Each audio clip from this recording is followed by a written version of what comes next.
이 아침에도 우리 주님을 사랑하는 우리 성도님들에게 하나님의 크신 응답과 축복이 함께 하시기를 예수님의 이름으로 축원합니다. 오늘 하나님께서 우리에게 주신 말씀 마태복음 6장 9절에서 13절까지 하나님의 뜻이 이루어지는 삶이라는 말씀의 제목입니다. 구원받은 하나님의 자녀로서 또 예수님을 따라가는 제자로서 어떻게 이 세상을 살아가야 하는가에 대한 삶의 기준을 제시해 주시는 것이 바로 주기도문입니다.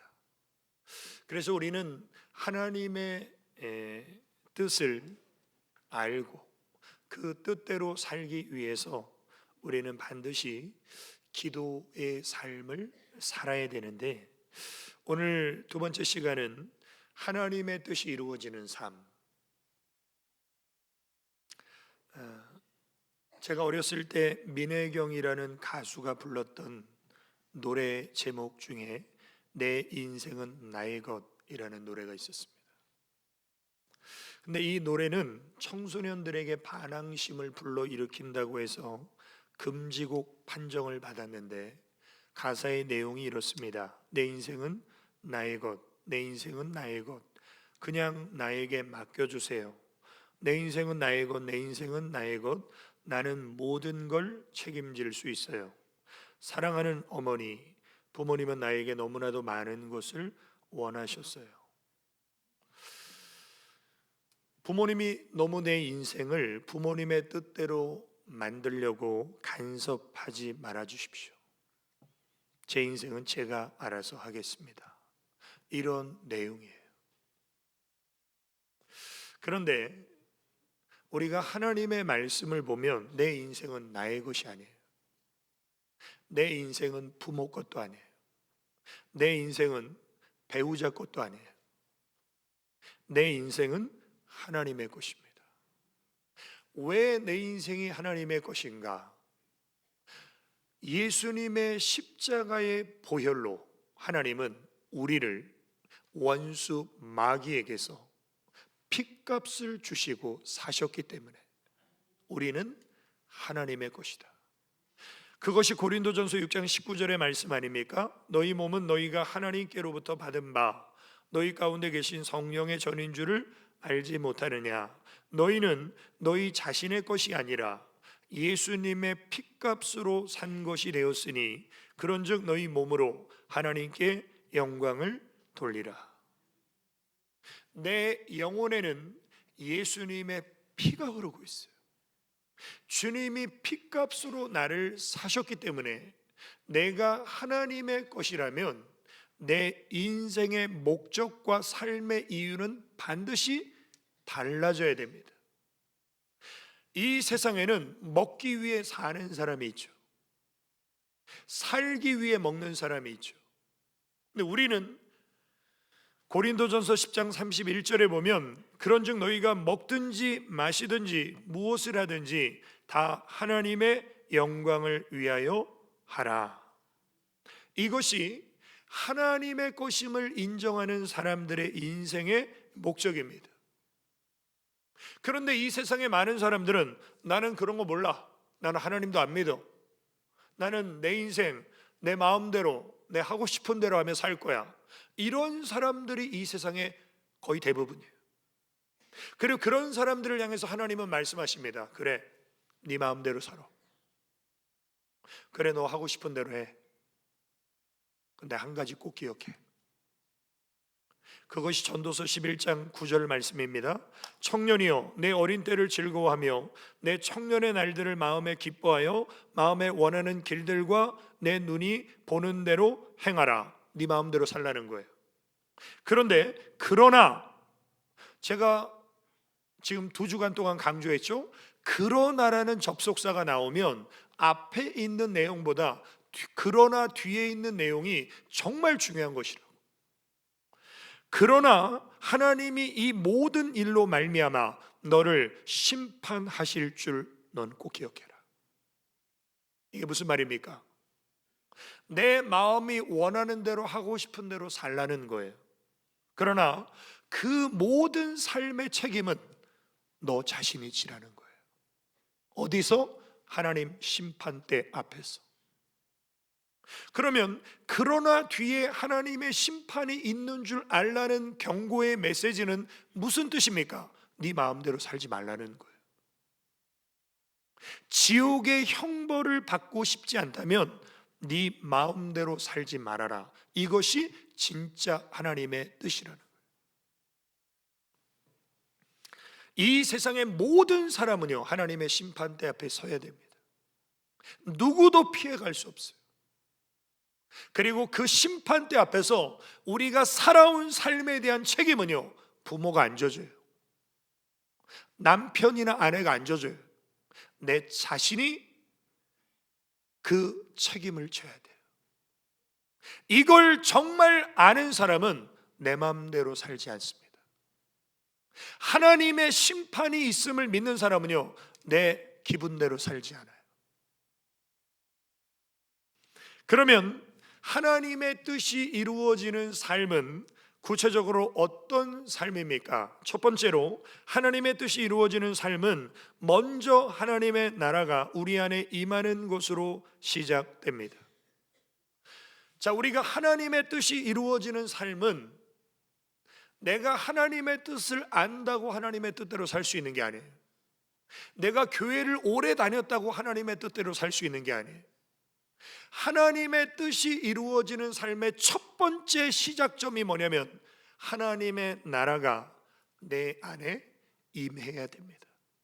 다른 말로 말하면 성령 하나님이 내 안에 임하셔야 우리는 하나님의 뜻이 이루어지는 삶을 살 수 있다는 것이죠. 자, 이 세상이 말하는 성공과 성경이 말씀하는 성공은 차이가 있습니다. 자, 세상은 자신의 뜻을 이루는 것이 성공이라고 말합니다. 그러나 성경은 우리를 향하신 하나님의 뜻을 이루는 것이 가장 큰 축복이요 성공입니다. 자, 그런 의미에서 성경에 나오는 인물 중에 가장 성공한 사람이 있어요. 그 가장 성공하신 분은요, 33살에 죽었습니다. 그것도 죄인의 형틀인 십자가에서 죽으셨어요. 그분이 바로 우리 예수님이에요. 인류 역사상 가장 성공한 사람은 예수님인데 그 예수님이 짧은 생을 마감하시고 십자가에서 처절하게 죽어가실 때 우리 예수님의 마지막 외침, 다 이루었다. 이 세상에 어떤 인간도 이런 말을 할 수 없었어요. 오직 예수님만. 다 이루었다는 게 뭡니까? 하나님 아버지께서 나를 이 땅에 보내신 그 뜻을 십자가에서 성취하셨다는 거예요. 성경은 이것을 성공이라고 합니다. 오늘 보면 10절 말씀에 보면 나라가 임하시오며, 자, 하나님의 뜻이 이루어지는 삶의 첫 번째 간구가 뭐냐면요, 하나님의 나라가 임하는 것입니다. 이 나라가 임하시오며 라는 간구의 의미가 뭐냐면 하나님께서 나의 왕이 되셔서 내 인격과 삶을 온전히 다스려 주셔서 하나님의 왕권을 나타내소서, 이런 의미이고, 더 나아가서 하나님, 우리의 가정, 우리의 교회, 우리의 사업장, 우리의 직장, 우리의 사회, 우리 나라 영역들까지도 하나님이 통치하여 주옵소서. 이게 나라가 임하시오며 라는 간구 속에 담겨 있는 뜻입니다. 자, 나라가 임하시오며, 무슨 나라예요? 하나님의 나라예요. 하나님의 나라가 이 땅 가운데 임하기를 간구하는 것인데, 그러면 하나님의 나라는 어디 있습니까? 이 질문은 바리새인들도 했어요. 누가복음 17장에 보면 바리새인들이 하나님의 나라가 어느 때에 임하나이까 묻거늘 예수께서 대답하여 이르시되 하나님의 나라는 볼 수 있게 임하는 것이 아니요 또 여기 있다 저기 있다고도 못하리니 하나님의 나라는 너희 안에 있느니라. 자, 하나님의 나라가 우리 안에 있다는 거예요. 자, 하나님의 나라는 어떤 장소나 지역을 말하지 않습니다. 하나님의 나라는요, 왕이신 하나님이 계신 곳이 하나님의 나라예요. 근데 그 왕이신 하나님이 어디에 임하시냐면요, 내 안에 임하십니다. 그래서 내 마음이 천국이 되는 거예요. 이 고백을 찬송가 438장에 보면 잘 나와 있는데 1절에 보면 내 영혼이 은총 입어 중한 죄짐 벗고 보니 슬픔 많은 이 세상도 천국으로 화하도다. 우리가 사는 세상은 아무리 멋져 보여도 수고와 슬픔이 가득한 것이 이 세상이에요. 그런데 주님이 내 안에 임하시니까 슬픔 많은 세상이 하나님의 나라로 바뀌어지는 은혜를 경험하게 되는 거예요. 2절에 보면 주의 얼굴 뵙기 전에 멀리 뵈던 하늘나라 내 마음속에 이루어지니 날로 날로 가깝도다. 하나님의 나라 영원한 천국이 주님 만나기 전에는 굉장히 멀어 보였어요. 근데 주님을 영접하고 보니까 하나님의 나라가 내 마음속에 이루어졌다는 거예요. 3절에 높은 산이 거친 들이 초막이나 궁궐이나 내 주 예수 모신 곳이 그 어디나 하늘나라. 주님 만나기 전에는 초막에서의 삶이 너무 불편했습니다. 궁궐 같은 집에 사는 사람들이 너무 부러웠어요. 근데 주님이 내 안에 오시니까 이제는 월세방에 살든 전세에 살든 어느 곳에 살든지 예수님 때문에 하나님의 나라를 누리며 산다는 거예요. 그리고 후렴으로 뭐라고 합니까? 할렐루야 찬양하세 내 모든 죄 사함받고 주 예수와 동행하니 그 어디나 하늘나라. 우리 안에 오신 하나님과 매일의 삶 속에서 우리가 동행하고 있다면 그분은 하나님의 나라가 임한 줄 믿으시길 주님의 이름으로 축원합니다. 두 번째로 하나님의 뜻이 이루어지는 삶은 하나님의 뜻을 분별하는 영적 감각이 있어야 합니다. 산 사람과 죽은 사람의 차이가 뭐냐면요, 죽은 사람은요 감각이 없어요. 느낌이 없어요. 근데 산 사람은 감각이 있습니다. 아담과 하와가 선악과를 따먹음으로 우리는요 영적으로 죽은 사람이에요. 하나님과 원수된 사람이에요. 그런데 예수 그리스도의 보혈의 피공로를 힘입어서 하나님과 우리와의 관계가 회복돼서 우리는 영적으로 살아났어요. 영적으로 살아난 우리에게는요 영적인 감각이 있습니다. 여자분들에게 육감이 있죠. 육감. 그래서 남편이 평소와 다른 어떤 행동을 하거나 그런 모습을 볼 때 여자의 육감은요 굉장히 정확해요. 마찬가지로 구원받은 하나님의 자녀에게는요 영적인 감각이 있어야 된다. 영적인 감각이 있어야만 하나님의 뜻을 분별할 수 있어요. 하나님의 뜻이 무엇입니까? 로마서 12장 1절에 보면 그러므로 형제들아 내가 하나님의 모든 자비하심으로 너희를 권하노니 너희 몸을 하나님이 기뻐하시는 거룩한 산 제물로 드리라. 이는 너희가 드릴 영적 예배니라. 하나님이 우리에게 원하시는 예배는요 영적 예배예요. 이 영적 예배는 뭐냐면요 내 몸을 날마다 하나님 앞에 거룩한 산 제물로 드리는. 그런데 이런 삶은 우리의 의지와 노력으로 할 수 있는 게 아니에요. 인간의 결심은 고작 3일밖에 안 가요. 내가 하나님 앞에 산 제물 드려야지, 내가 삶의 현장에서 영적 예배를 드려야지, 그 결심은 오래가지 않아요. 더 나아가서 인간의 성품과 기질과 성격 잘 안 바뀝니다. 평생 가요. 그 성격과 기질이. 그런데 우리의 성품과 기질과 성격과 우리의 습관까지도 뜯어 고치시는 분이 바로 성령 하나님이세요. 그래서 성령 하나님이 우리 안에 임하시면 우리는 하나님의 뜻을 분별하게 되고 하나님의 뜻대로 살 수 있는 은혜와 능력을 공급받게 됩니다. 제가 강단에서 아무리 말씀을 쉽게 풀어서 전할지라도 성령님이 우리 성도님들 안에 안 계시면요, 하나님 말씀이 이해가 안 돼요. 어려워요. 그러나 제가 하나님의 말씀을 아무리 어렵게 전해도 성령 하나님이 여러분들 안에 계시면요, 하나님의 말씀이 깨달아지고 믿어지고 이해되는 역사가 일어나요. 그래서 요한복음 14장 26절에 보면 보혜사 곧 아버지께서 예수님의 이름으로 보내실 성령, 그 성령님이 너희에게 모든 것을 가르치고 내가 너희에게 말한 모든 것을 생각나게 하리라. 하나님의 말씀은요, 공부 잘한다고 성경 잘하는 게 아니에요.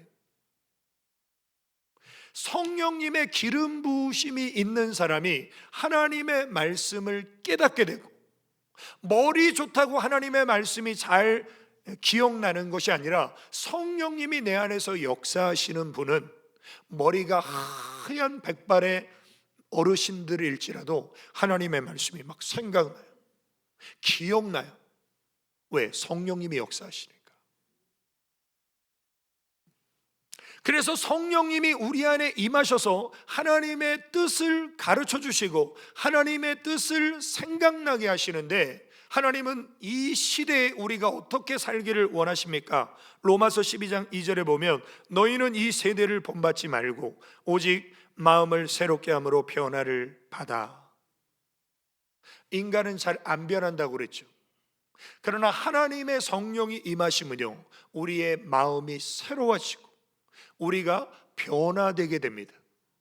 그래서 하나님은 우리의 심령에 임하셔서요, 제일 먼저 우리 마음을 뜯어 고치세요. 에스겔서 36장에 보면 새 영을 너희 속에 두고 새 마음을 너희에게 주되 너희 육신에서 굳은 길갑박 같고 돌박 같은 마음을 제하고 부드러운 마음을 줄 것이며.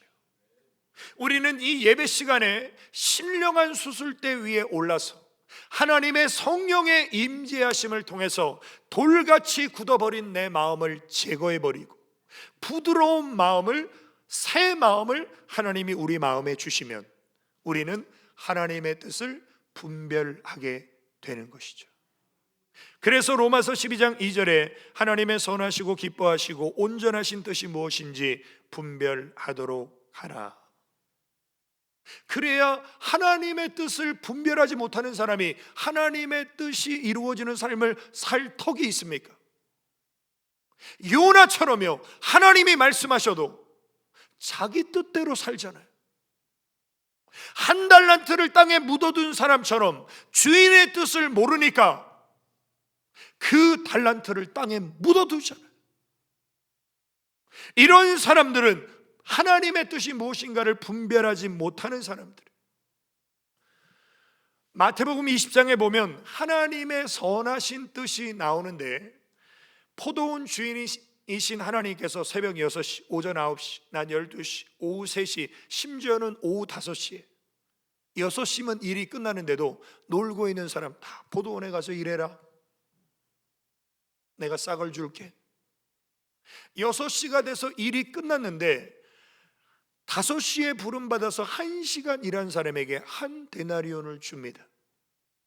먼저 와서 일한 사람이, 그럼 우리는 시간당 한 데나리온이면, 새벽 6시 온 사람은요 막 12데나리온 받게 되면 막 벅찬 그 기대를 가지고 받아보니까요 한 데나리온, 입이 이만큼 나왔어요. 그리고 주인을 원망합니다. 아니, 우리는 더위를 무릅쓰고 하루 종일 일했는데 어떻게 1시간 일한 사람과 똑같은 삭을 줍니까? 그러면서 주인을 원망하니까 주인이 말합니다. 뭐라고 말씀하시냐면, 야, 내가 너 포도원에 들어와서 일하라고 할 때 계약서 썼지. 오늘 한 데나리온 줄 테니까 너 내 포도원에서 일해라. 네. 그럼 계약서대로 했는데 너 지금 왜 원망하니? 그러면서 하나님이 이렇게 말씀하시는 거예요. 내 것이나 가지고 가라. 나중은 이 사람에게 너와 같이 주는 것이 하나님의 뜻이라는 거예요. 이 세상에 어떤 인간도 하나님의 뜻을 바꿀 수 없어요. 더 나아가서 내 것을 가지고 내 뜻대로 할 것이 아니냐, 우리가 쉽게 말하면 엿장수 마음입니까? 이렇게 말할 수 있죠. 그런데 그 다음 뭐예요? 내가 선함으로 네가 악하게 보느냐. 오후 5시에 부름받은 사람이 나 같은 거 써주신 주인의 은혜에 감격해서 내가 1시간 일했으니까 뭐 10분의 1 데나리온 받겠지 이런 생각하지 않고 감사하며 일한 그 1시간이 싹을 생각하고 10시간 일한 사람과 하나님이 보실 때는 똑같다는 것이 하나님의 선하신 뜻이라는 거예요. 그래서 하나님은 선하신 뜻대로 나눠줬는데 네가 악하게 보냐? 이 말씀은요, 모태신앙이 새겨들어야 돼요. 여기서 신앙생활 30년 40년 이상 하신 분들이요, 마음에 깊이 새겨야 될 말씀이에요. 무슨 말이냐면요, 우리는 오래 신앙생활한 사람일수록요 부르심의 은혜에 대한 감격이 없어요. 나도 모르게 바리새인처럼 돼요. 자기 의가 가득해가지고 다른 사람 무시하긴 하고 나는 굉장히 믿음 좋은 사람인 양 그렇게 살아가는 사람, 그런 사람을 향한 하나님의 경고예요. 그러면서 충격적인 말씀을 하십니다. 이와 같이 나중된 자로서 먼저 되고 먼저 된 자로서 나중되리라. 다른 복음서에 보면요 많다는 거예요. 먼저 됐는데 나중될 사람이요 많다. 소수가 아니라는 거예요. 이것이 진정 하나님의 선하신 뜻이라면 우리는 어떤 신앙생활의 자세를 가져야 됩니까? 날 불러주시고 날 택해주시고 날 구원해주시고 날 하나님의 일꾼 삼아주신 하나님의 은혜에 우리는요 감사하며 감격하며 신앙생활을 하라는 거예요. 누구처럼요? 사도 바울처럼. 사도 바울은요 사실 예수님의 12 제자 안에 들지도 못한 사람이에요. 그런데 사도 바울은 신약 성경의 절반을 기록했어요. 12 사도보다 더 많이 고난받았어요. 그러면 자랑할 만하잖아요. 그런데 사도 바울이 이렇게 고백합니다. 그러나 나의 나된 것은 하나님의 은혜로 된 것이니 내게 주신 그의 은혜가 헛되지 아니하여 내가 모든 사도보다 더 많이 수고하였으나 내가 아니요 오직 나와 함께 하신 하나님의 은혜로라. 이게 오후 5시에 부름받은 품꾼의 심정이에요. 하나님은 이런 마음과 이런 심정을 가진 사람에게 하나님은요 먼저 싹을 주시는 분이시다. 이게 뭐예요? 하나님의 뜻이에요. 오늘 우리 성도님들, 성령 하나님이 내 안에 거하신다면 하나님의 뜻이 무엇인가를 분별하시고 그 뜻을 아는 지혜가 있으시기를 주님의 이름으로 축원합니다. 결론입니다. 하나님의 뜻이 이루어지는 삶은 하나님의 말씀에 순종함으로 완성됩니다. 하나님의 나라가 성령님을 통해서 내 안에 임했어요. 하나님의 성령이 주시는 지혜로 하나님의 뜻이 무엇인가를 알았어요. 근데 여기서 끝나면요 아무 소용이 없어요. 많은 성도들이요 하나님의 뜻이 무엇인가를 아는 것에서 끝나는 사람이 대부분이에요. 하나님의 뜻이 무엇인가를 아는 게 순종이 아니에요.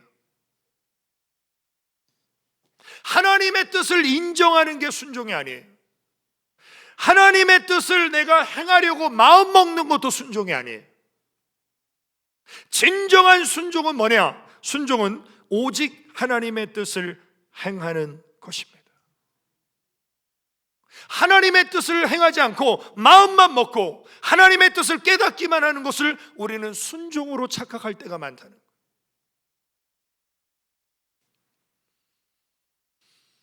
하나님의 뜻을 우리는 분별해서 그 뜻을 행하는 것이 순종인데, 순종은 예나 지금이나 쉽지 않습니다. 그럼 우리가 하나님의 뜻을 행하는 순종의 삶을 살기 위한 구체적인 실천 방법이 무엇입니까? 첫째로, 하나님의 뜻이 이루어지는 삶을 위해 아침마다 하나님의 뜻에 순종할 것을 선포해야 합니다. 아침에 눈을 딱 떴을 때, 오늘 이거 하고 이렇게 했다가 이렇게 해야지. 자기 스케줄대로 사는 사람과 눈을 딱 떴을 때 하나님 감사합니다. 오늘도 제게 새날 주심을 감사합니다. 오늘도 하나님의 말씀을 들려주셔서 내 인생을 주님께 맡기고 하나님의 뜻을 따라 순종하며 살게 하여 주옵소서. 이런 사람과의 인생이 달라요. 이게 하루, 한 달, 1년, 5년, 10년 지나면요 완전히 다른 길을 가는 거예요. 눈을 뜨자마자 하루의 시작을 하나님의 말씀을 붙잡고 순종의 삶을 선포했던 대표적인 사람이 다윗입니다. 그래서 시편 143편에 보면 다윗이 이렇게 고백합니다. 아침에 나로 하여금 주의 인자한 말씀을 듣게 하소서. 저는 주님을 의뢰합니다. 하나님, 오늘도 나의 다닐 길을 알려주십시오. 내가 내 영혼을 오늘도 하나님 앞에 드립니다. 이게 무슨 말이에요? 다윗은 아침에 눈을 뜰 때마다 하나님, 오늘도 저에게 말씀하십시오. 제가 하나님의 말씀을 듣고 제가 순종하겠습니다. 이런 선포를 통해서 다윗은 하나님의 뜻을 이루는, 하나님의 마음에 합한 자로 귀하게 쓰임받게 되죠. 자, 두 번째, 하나님의 뜻이 이루어지는 삶을 위해 이미 알고 있는 주님의 말씀에 순종해야 합니다. 적어도 신앙생활 1년, 2년, 3년 하셨으면요 내가 들은 말씀이 굉장히 많아요. 그리고 그 말씀을 우리 안에 계신 성령님께서 생각나게 하세요. 그 말씀을 우리의 삶에 적용하며 사는 게 순종이에요. 그런데 우리는 상당 부분에 있어서 하나님의 말씀에 순종하는 삶은 뭔가 새로운 말씀을 듣고 싶어요. 그래서 이렇게 사람들은 말합니다. 하나님의 뜻을 나에게 알려주십시오. 그러면 순종하겠습니다. 아브라함처럼, 사무엘처럼 아무개야 말씀하시면서 본토 친척 아비 집을 떠나라, 막 이런 말씀을 들어야 내가 순종하겠습니다 그러거든요. 그런데 하나님은 그런 사람에게 이렇게 말씀하십니다. 이미 내가 너희에게 알려준 하나님의 말씀에 순종하면, 그러면 너희를 향한 하나님의 뜻을 깨닫게 될 것이다. 하나님 새로운 것을 알려주시는 것이 아니라 이미 우리에게 주어진 말씀을 순종하며 살 때 하나님의 뜻을 알게 될 것이다. 자, 우리가 믿음의 조상을 아브라함이라고 하는데 아브라함은 순종의 대명사입니다. 정말 순종하기 어려운 하나님의 말씀을 순종했던 사람이 아브라함이에요. 그 중에 최고의 시험은 100세에 낳은 아들을 번제로 바치는 시험이에요. 아브라함이 순종합니다. 그때 하나님께서 천사를 통해서 자기 아들을 잡으려고 하는 아브라함을 말리시면서 이렇게 말씀하십니다. 사자가 이르시되 그 아이에게 내 손을 대지 말라, 그에게 아무 일도 하지 말라. 내가 내 아들 내 독자까지도 내게 아끼지 아니하였으니 내가 이제야 내가 하나님을 경외하는 줄을 아노라. 자, 여기서 하나님의 뜻이 나오는 거예요. 하나님의 뜻은 100세의 아들 주고 좋아하니까 뺏어야 되겠네 이놈. 하나님은 그런 못된 하나님이 아니에요. 하나님의 뜻은 하나님을 경외하는 믿음을 가지고 하나님 말씀에 순종하는 그 믿음을 하나님이 테스트해 보기를 원하셨던 거예요. 만약 저와 우리 성도님들 같으면 아니 줄 때는 언제고 이 금쪽 같은 아들을 달라고? 하나님은 정말 나쁜 하나님이시네, 나 시험 들었어, 그러고 신앙생활 안 하겠죠. 이런 사람들은 하나님의 뜻을 오해하고 믿음의 길에서 낙오하는 사람들이에요. 근데 아브라함은 하나님의 말씀에 순종했더니 진짜 하나님의 뜻을 알게 된 거예요.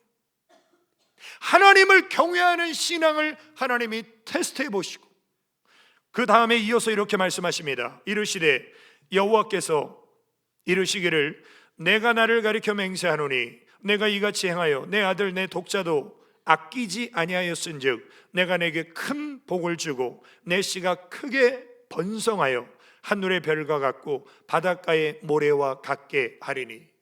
이게 뭐예요? 하나님의 뜻이에요.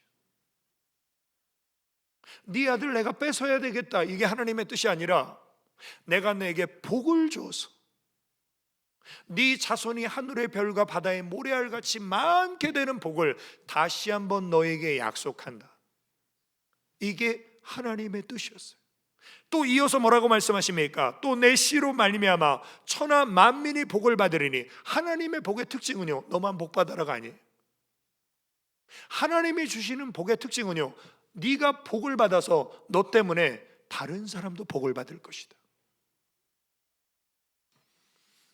그 이유는 뭐예요? 이는 내가 나의 말을 준행하였음이니라. 다른 말로 하면 네가 나의 말을 순종하였음이니라. 하나님은 순종의 사람에게 놀라운 하늘의 복을 허락하십니다. 사실 구약의 아브라함이 있다면요, 신약의 순종의 모델은 예수님이세요. 우리 예수님은 하나님이신데 하늘 보좌를 버리시고 이 땅에 가장 낮고 낮은 곳에 말구유에 탄생하셨어요. 그리고 죄인의 형틀인 십자가에서 우리 예수님 죽으시는 것이 사명이에요. 그런데 사실 모르고 매 맞으면 얼떨결에 맞지만요, 알고 매 맞는 건 얼마나 힘들겠습니까? 우리 예수님은요, 알고 십자가에 죽으셔야 돼요. 이 사명을 감당하기 위해서 겟세마네 동산에서 땀방울이 핏방울 되기까지 우리 예수님 기도하실 때 그 기도의 내용이 무엇입니까? 조금 나아가서 얼굴을 땅에 대시고 엎드려 기도하여 이르시되 내 아버지여, 만일 할만하시거든 이 잔을 내게서 지나가게 하옵소서. 이건 하나님 아버지의 뜻이 아니에요. 그런데 우리 예수님 이 잔이 지나가게 해달라는 기도를 드리고 있어요. 마찬가지로 오늘 우리 성도님들이 드리시는 기도 중에 하나님의 뜻이 아닌 걸 구하는 기도들이 상당히 있습니다. 내 뜻을 구하는 거예요. 그런데 우리 예수님의 기도가 깊어지니까 그러나 나의 원대로 마옵시고 아버지의 원대로 하옵소서. 자신의 뜻을 내려놓고 하나님 아버지의 뜻에 순종하는 기도를 주님이 드리고 계시죠. 그래서 순종의 사람은 반드시 기도의 사람이어야 된다. 기도하지 않는 사람은요, 순종할 수 없어요. 왜? 하나님의 뜻을 알아도 자기 생각대로 살아요. 근데 기도하는 사람은 자기 뜻을 구하다가도 종국에는 하나님 아버지의 뜻을 겸손히 구하는 기도를 드리게 됩니다. 그래서 우리 예수님은 주기도문을 가르쳐 주시면서 하나님의 나라가 임하시오며 하늘에서 하나님의 뜻이 이루어진 것 같이 이 땅에서도 내 삶 속에서도 하나님의 뜻이 이루어지기를 원합니다. 그래서 하나님은 전능하시지만 하나님은 연약한 인간을 통해서 하나님의 뜻을 이루어 가신다면 하나님의 뜻이 이루어지는 통로가 되시기를 예수님의 이름으로 축원합니다. 우리 기도 드리시겠습니다. 아버지 하나님, 크신 은혜와 사랑을 감사를 드립니다. 하나님의 성령께서 우리 안에 임하셔서 하나님의 나라가 우리 마음에서 시작되었고 하나님의 뜻을 분별할 수 있는 지혜를 주심을 감사를 드립니다. 우리의 삶이 하나님의 뜻이 이루어지는 통로가 되게 하여 주시사 하나님 뜻에 순종하며 살게 하여 주옵소서. 예수님의 이름으로 기도 올리옵나이다. 아멘.